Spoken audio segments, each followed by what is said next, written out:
Hey everybody, just doing a quick status update on my Malifaux miniatures. Today I ended up first priming all of these guys, or actually I primed them and then I ended up putting a base coat on these guys. And what I ended up using was a 2-to-1 mixture, roughly speaking, of this GW XV88, 2 of that to 1 of GW's Averland Sunset. So you can see it's a little darker than the Averland Sunset. Averland Sunset's pretty powerful, so it's definitely lighter than this one. But the 1-to-1 wasn't that great for me. I kind of wanted to do 2-to-1 to start. So I have all of the miniatures except this one, which I went further with. I'll talk about in a second. A first layer base paint. I did that with the airbrush. And I was thinking that would be, because I want to do the non-metallic metal, I thought that would be a good place to start with what I'm kind of looking to do, which in some ways is somewhat inspired by the box art. I've seen this done with just regular metallic, like sort of steel iron look, but I wanted to go for this kind of look, which I guess is sort of like a brassy type look. And so that's kind of what I'm going for, the box art.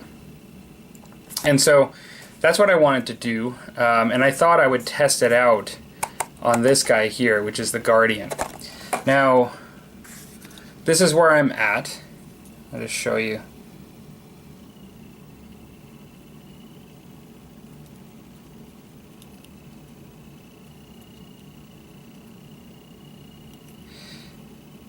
So I've done a couple of things. It's a bit shiny now, because I'll just say that I did a bit of a gloss varnish and then an oil wash of brown, a brown oil wash over it.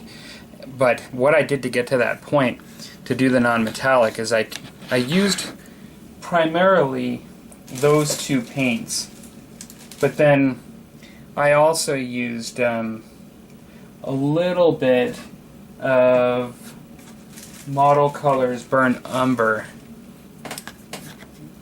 really mixed just like 2-to-1, using primarily the XV88 and just a little bit one of this burnt umber at times. But essentially what I did is I came in and I used the Averland Sunset, and I guess it was, trying to think, I used the XV88 and Averland Sunset, but I went more 1-to-1, so it was much lighter, and I just went over the raised areas, and I cut it at the midpoint of the shield, and I just went through all the raised areas, just picked out little spots, and then I even went brighter, and I went just pure, and this was really thinned down, like really watered down Averland Sunset, just pure Averland Sunset itself, and I went over it. And then from there I moved to darks, and I went to XV88, I think at like a 2-to-1, or I should say I went to a pure XV88, I believe, maybe even 3-to-1 Averland Sunset, but I just sort of, just went more to a darker gradient, and I picked out all the dark spots.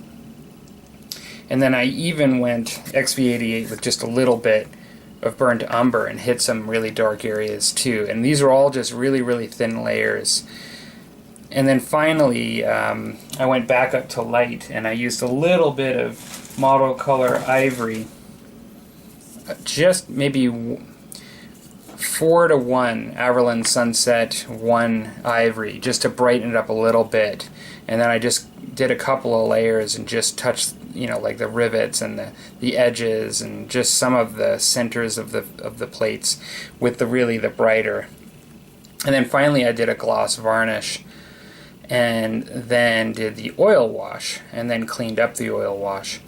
And so I wanted that gave me a nice rich contrast on my non-metallic look that I'm going for, because I'm not using a metallic paint, but I'm trying to make it look like metal.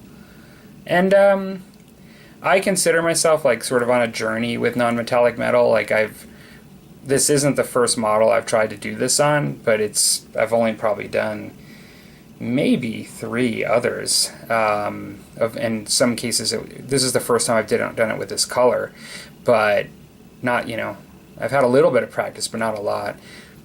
So what do you guys think? I'm thinking of going back and picking out one more time. Now that I've done this, I'm gonna maybe just do a little bit more of the gloss varnish again, and then just do a little bit of Averland Sunset, same ratio with the ivory, and pick out some of the highlights again, like maybe some of the rivets, the edges, and then just some of the, like the face plate, and just certain spots like I've done already, since I've just finished doing a wash on it.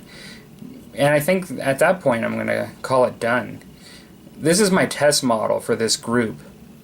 And so just to give you the comparison, this is where I started, just with the base paint, the first layer. Oh gosh, I've got to probably get this into better focus here.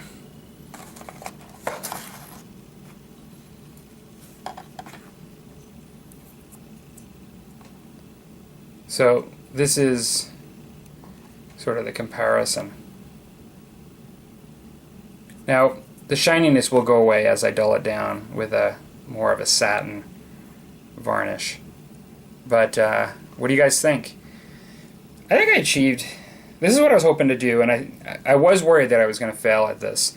I've done it before. I didn't know, like, I'm happy with this. I do want to brighten up just some of the bright areas just a little bit more. But I think I've achieved the non-metallic metal a bit. I still think, I'm like 4 models in on practicing this technique. I think I got it still a ways to go, but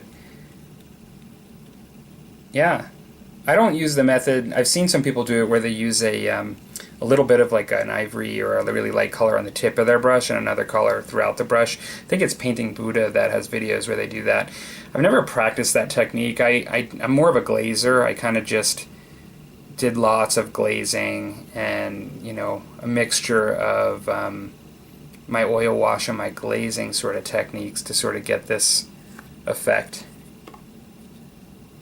I think they use that other method in order to get some interesting blends, like while you're painting. But yeah, interested in what you guys think. I still am going to do some lighter, I have to do some highlights as far as like on the blue there.